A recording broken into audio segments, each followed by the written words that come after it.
앞서 저희가 근본 트렌드에 대해서 들어보지 않았습니까? 그러니까 전통 뭐 원조까지는 안 가더라도 드라마만 해도 요즘에 80년대, 90년대 드라마, 2000년대 초반 드라마를 소환하고 있고요. SNS에서는 또 요즘에 그 스마트폰에 그런 기능들이 있어서 10년 전 오늘 막 이런 사진을 또 띄워주지 않습니까? 우리는 왜 지나온 과거를 그리워하는 걸까?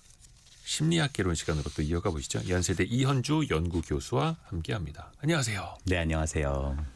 교수님도 좀 옛날 추억 이렇게 왕왕 추억에 잠기세요? 아, 네. 그럴 때가 있죠.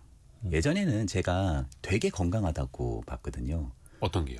제 몸이, 신체가? 네, 몸이 엄청 건강하다고. 제가 건강을 항상 먹고 살았는데 오. 요즘에는 약간 감기도 걸리고 예. 허리도 조금씩 이렇게 땡기기도 하고. 40대 중반.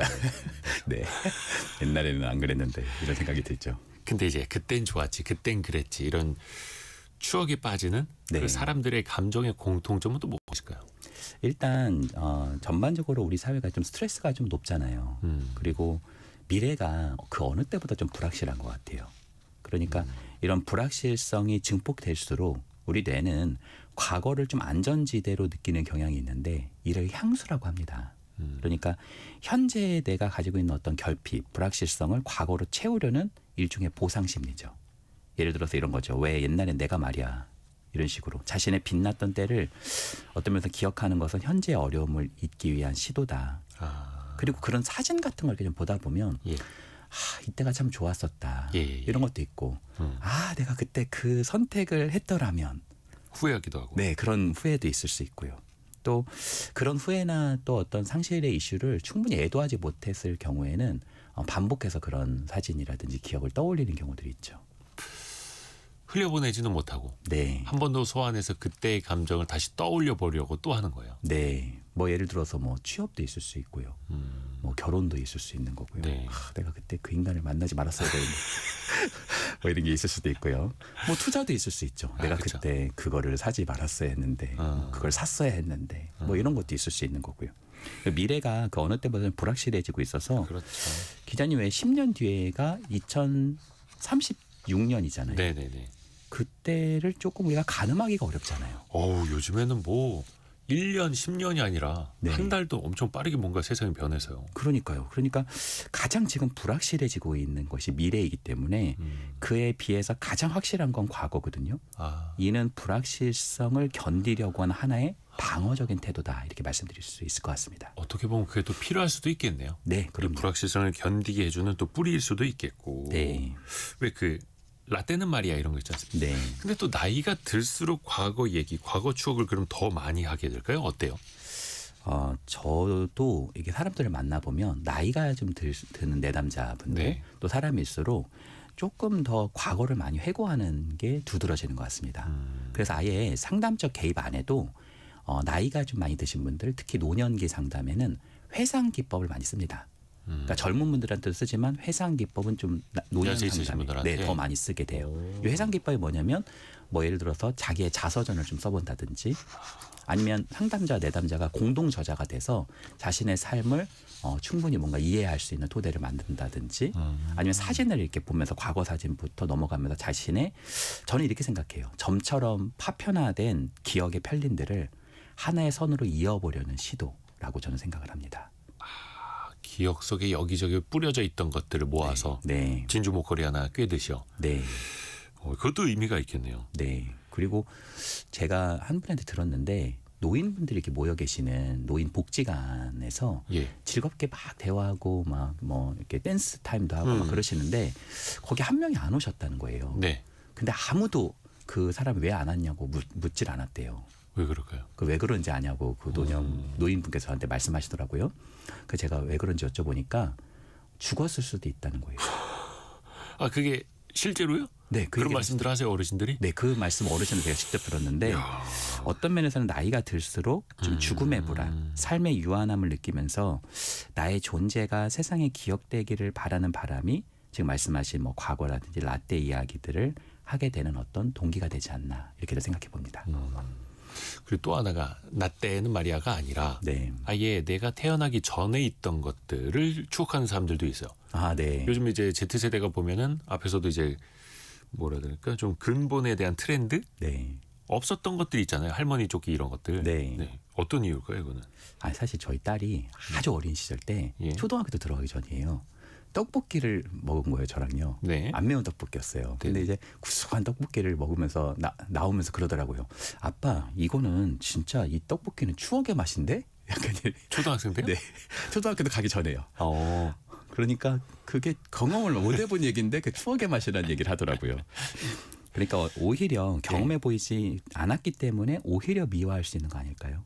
미화. 네. 그러니까 아무래도 겪어본 사람들은 그 시절이 좋았기도 하지만 좀 불편하기도 했을 거예요. 힘들었던 기억도 있고. 네. 그런데 겪어보지 않은 세대는 굉장히 좀 낭만적인 분위기로 느껴진다는 거죠.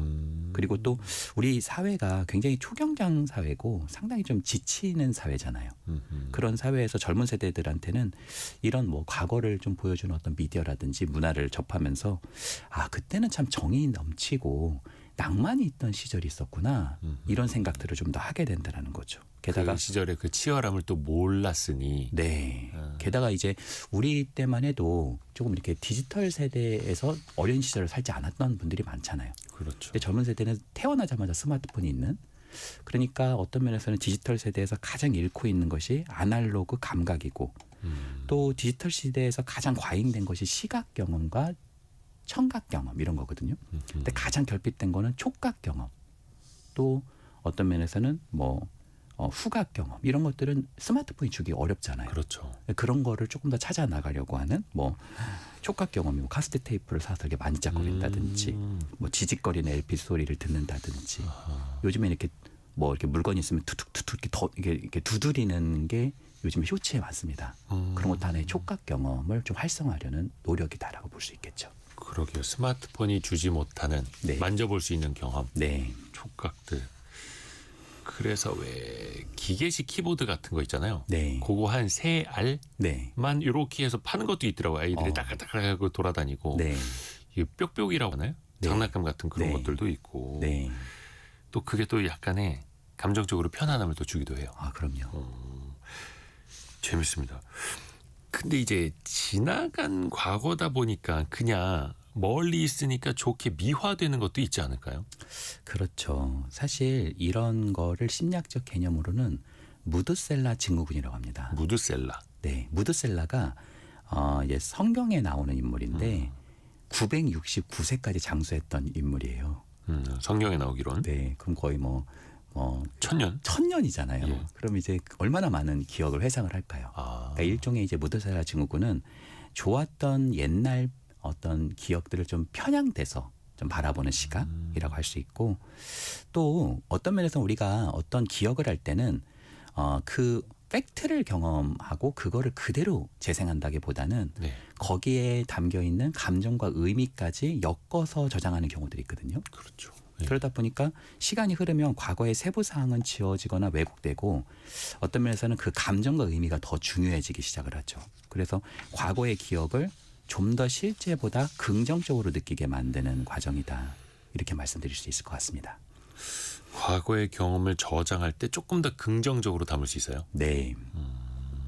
그래야지 또 본인한테 도움이 되나 봅니다. 그렇죠. 그러니까 그냥 기록지, 네. 녹음기처럼 그냥 담아놓는 게 아니라 나의 감정까지 더해지기 때문에 조금 네. 더 미화될 수 있다. 네. 그러게요. 그 또 신기한 게 있어요. 어제 점심에 뭐 먹었는지는 기억을 잘 못합니다. 네. 근데 20년 전에 친구들이랑 놀러 갔던 거, 네. 그때 누구 좋은 사람이랑 뭐 먹었던 메뉴의 맛까지 기억이 나는 거는 왜 그러는 걸까요? 그게 기억을 저장할 때는 세 가지의 조건이 있습니다. 네. 첫 번째는 감정이고요. 두 번째는 의미이고요. 세 번째는 반복이라고 말씀드릴 수 있을 것 같습니다. 그러니까 첫 번째 감정은 기쁨이나 긴장감이나 놀라움이나 두려움 등 이런 것들은 기억을 좀 각인시키는 데 매우 도움이 되고요. 네. 또 굉장히 의미 있는 사건들 있잖아요. 예를 들면 뭐 내가 처음 본 바다라든지 뭐 우리 엄마와 내가 만약에 뭐 제주도를 가가지고 멋진 어떤 일출 장면을 봤다든지 뭐 도시의 야경을 첫사랑과 본 순간들 이런 거 굉장히 의미 있잖아요. 그렇죠. 그리고 반복되는 건 어떤 여행이 계속 떠오른다? 그렇다면 그럴수록 기억은 점점 강해지고 재구성될 수 있다는 거죠. 그러니까 어제 점심에 먹은 김치찌개는 그냥 감정적으로 보면 그냥 그저 그럴 수 있잖아요. 네네네. 맨날 먹는 거니까. 그리고 뭐 그렇게 의미도 크지 않단 말이에요. 또 반복해서 떠올릴 만한 사건도 아니고요. 그러나 20년 전 엄마랑 모녀 여행으로 제주도 여행 가서 먹었던 김치찌개는 잊기가 쉽지 않은 거죠. 좋은 게 계속 떠오르면 더 강하게 각인이 될 테고. 네. 흑역사도 있지 않습니까? 네. 흑역사를 또 잊을 수 없는 거 너무 강렬해서 그런 겁니다. 왜 자다가도 이불킥을 하고 이런 거. 네, 그것도 동일합니다. 사실 흑역사 역시 감정, 의미, 반복이라고 하는 것이 증폭되죠.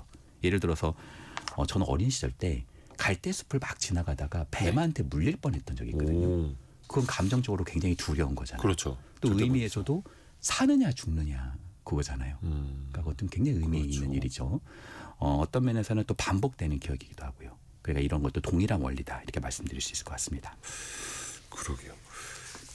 근데 이제 추억에 가끔 빠졌다가 금방 되돌아오는 건 괜찮은데 너무 그 안에 깊이 들어가서 빠져나오지 못하면 이것도 좀 문제가 되지 않을까요? 그렇죠. 추억 자체가 어떤 면에서는 좀 치유가 되긴 하거든요. 그리고 또 추억을 좀 머무는 것도 어떤 면에서는 나에게 좀 이 굉장히 어려웠고 불확실한 것을 좀 견디게 하는 중요한 기제가 되기도 하고요. 근데 거기에 너무 머물게 되면 반대로 현재를 살지 못하게 됩니다.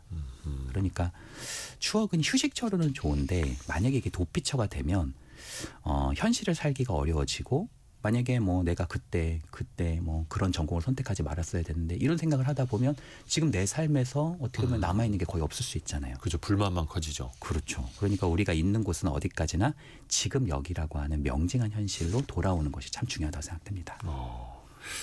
지금 현재를 또 충실하게 살아가야 하는데 네. 어떤 조언을 좀 해줄 수 있을까요? 저는 세 가지의 질문을 한번 해봤으면 합니다. 네. 첫 번째는 요즘에 10년 전으로 돌아가는 이런 열풍 속에서 네. 그 사진을 보면서 이렇게 한번 해보는 거예요. 10년 전에 나에게 하고 싶은 말이 뭔지. 여러 가지가 있을 수도 있을 것 같아요. 그리고 그때 그 10년 전이죠. 그 10년 전에 내가 가장 강렬히 원했던 게 무엇이 있는지. 마지막은 지금으로 돌아와서 그 욕구를 채울 수 있는 작은 행동은 무엇이 있는지. 요 세 가지 질문을 말씀드리고 싶습니다. 나를 위해서. 여기 네. 눈물 날 수도 있습니다. 네. 염장화님이 지금 이 순간도 나중에 시간 지나서 과거가 되면 그때가 좋았지 할걸요 이렇게 보내요. 네. 맞는 말씀입니다. 네. 그래서 지금 현재 또 충실하게 살아야 하고 가끔 또 이렇게 추억을 떠올리는 것도 네. 정신 건강에 또 도움이 될 수도 있을 테고요. 연세대 이현주 연구교수였습니다. 고맙습니다. 네, 감사합니다. 2부에서는요. 더 멀리 갑니다. 조선시대로.